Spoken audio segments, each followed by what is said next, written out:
Hello class, happy week 3. Week 2 is done.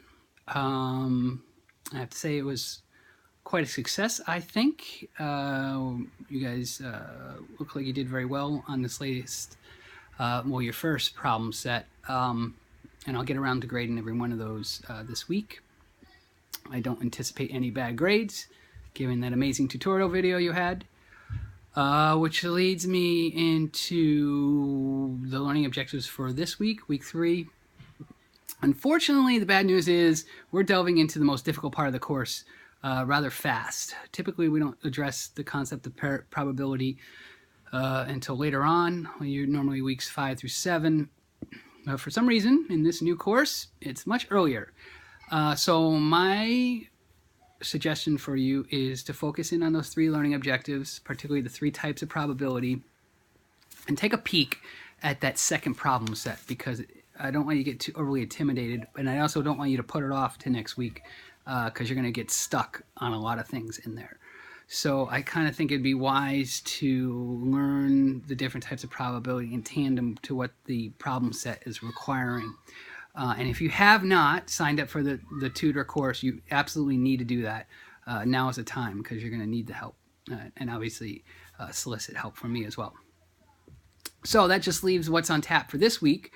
In addition to learning about probability, we also have a discussion topic. So that's the only deliverable or requirement for this week, and it has to do with the concept of variance.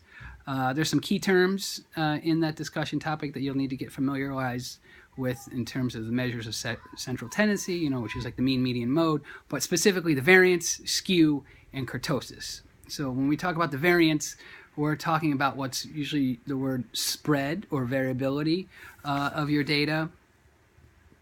And it's mathematically, it's not a useful figure. Hint, hint, it's useful for calculating the standard deviation. So the standard deviation is just the square root of the variance.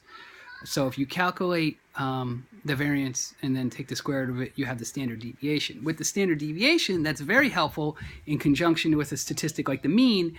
So for example, if you have a mean of 100 and a standard deviation of 10, standard deviations run positive and negative. So for instance, you can get a good range on where the majority of scores are. So if the standard deviation was 10, you know that 68% of the scores are going to be between 90 and 110 with that mean of 100. And when I say 68, that's a figure that we'll learn about later on in the course when we talk about numbers of standard deviations plus or minus the mean.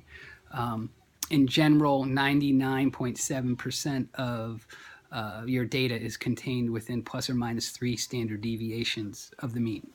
Your skew talks about a distribution. So when we made a histogram in this last problem set, the skew talks about your data can be left skewed or right skewed in relation to the mean.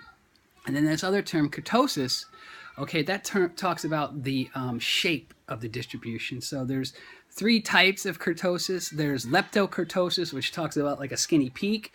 There's platykurtosis, which is kind of a flat distribution. And then there's mesokurtosis, which is more of a bell-shaped distribution. So if you can familiarize with yourself, think about those terms, it'll help with answering that discussion topic for the week. Okay, so that's it. I'll get to grading the homework. If you have any questions, just ask. And yeah, make sure you dive deep into this probability and get the extra help that you need. All right, let's have a great week.